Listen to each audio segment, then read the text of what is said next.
You'll never truly heal until you understand this about your mother.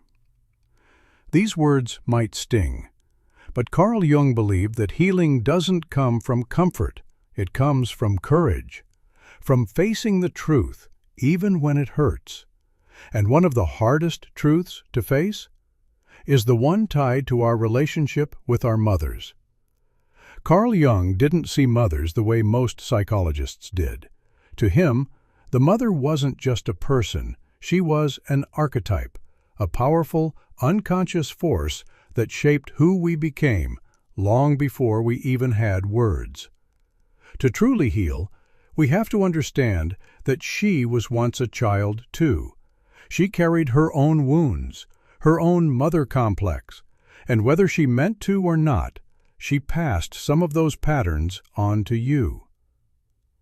Healing begins when we stop idolizing our mothers or resenting them and start seeing them for what they really were. Not goddesses, not villains, but human. Flawed, struggling, doing the best they could with what they had, just like us. The mother archetype is one of the most primal forces in the human psyche. It represents nurturing, safety, creation, but it also can represent limitation, control, and emotional distance. Here's the truth. The mother complex isn't about blame. It's about understanding. Your mom was shaped by her own experiences, by her own upbringing, and by generational patterns she may not have even been aware of. The emotional habits you carry today might have started decades before you were born. When you see that, you stop blaming and start feeling compassion for her, for yourself, and for the messy, imperfect nature of love. Because healing isn't about fixing her, it's about freeing yourself. You might say, "But my mom did her best," or "She wasn't even around much, how could she still be affecting me?" But Jung wasn't just talking about your mother as a person. He was talking about the imprint she left, the emotional fingerprint on your soul, formed in the earliest years of your life. As children, we absorb everything: her voice, her silence, her presence, her absence, the way she handled stress, how she treated herself, how she loved or didn't. We don't just record this, we become it. Jung understood something most people miss. What we struggle with in adulthood, our fears, our patterns, our emotional walls, they're not random. They're echoes. You think you're afraid of failure?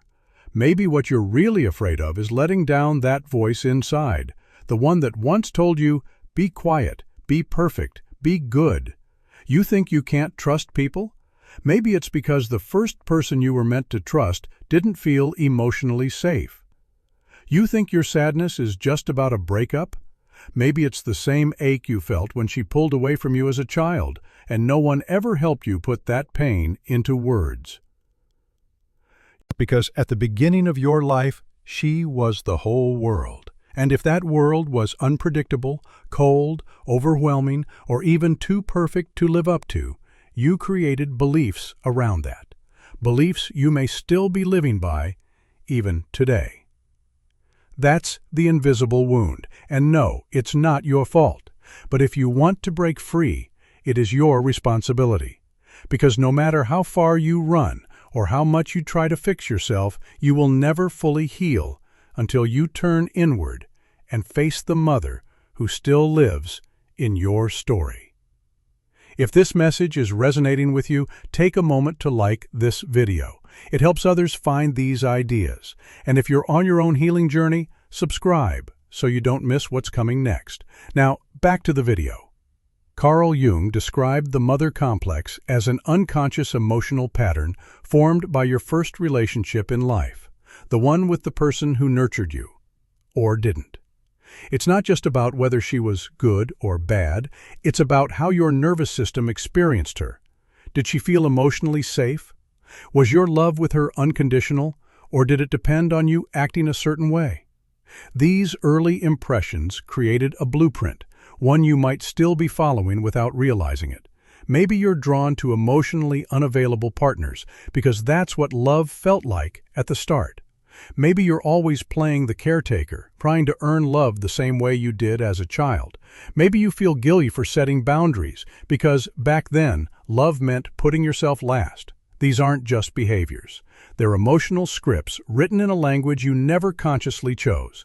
The mother complex affects your self-worth, your emotional triggers, even how you define love.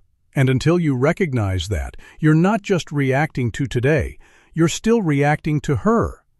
You're not a child anymore, but that inner voice she left behind, it might still be whispering, the one that says, "You're not enough." That second guesses your every move. That tells you it's selfish to rest, or wrong to speak your truth. Jung famously said, "Until you make the unconscious conscious, it will direct your life, and you will call it fate." So, no, you're not just afraid of rejection. You're afraid of her rejection. You're not just chasing validation. You're still hoping she'll finally say, "I'm proud of you." This isn't about blame. It's about realizing that the emotional rules you've been living by were written by someone else, and it's time to rewrite them. Healing begins when you realize you don't have to carry those patterns anymore. So what now? Here are a few powerful ways to begin untangling the mother complex. 1. Journal the unsaid. Write letters you'll never send. Say what you couldn't say before. Let your inner child speak, raw, real, and without filters. Challenge the inner voice. When you hear that inner critic, pause. Ask yourself, whose voice is this? If it's not yours, it doesn't get to run your life anymore. 3. Reparent yourself. Start treating yourself like someone who matters. Eat nourishing meals. Set boundaries without guilt. Speak to yourself with kindness, especially when it feels awkward. 4. Find community. You're not alone. Read books. Join support groups. Watch videos. Talk to a therapist if you can. Surround yourself with reminders. Healing isn't just possible, it's already happening. Here's the honest truth. You might never get the apology. You might never hear the words you needed to hear. But you can say them to yourself now. And that might just be what sets you free. Eventually, you stop chasing the love you didn't get and start becoming the person who gives it. That's what reparenting means. It's about honoring your needs, protecting the parts of you that were once unprotected, and asking, what does my inner child need today? And then listening. It won't be easy. There will be grief. There may be anger. There might even be love for the version of her who didn't know how to love better. But here's what Jung taught us. Healing doesn't come from being perfect. It comes from integration. You carry her story, but that story doesn't have to define you. When you become the mother you needed, gentle, strong, awake, you stop living in the shadow of her voice and start speaking with your own. That is where real healing begins. If this spoke to something inside you, know this: you are not alone. You are not broken. Subscribe for more insights into healing, shadow work, and the psychology of becoming whole. And if you're ready, leave a comment below. I choose to break the cycle, because that one sentence might be the beginning of everything.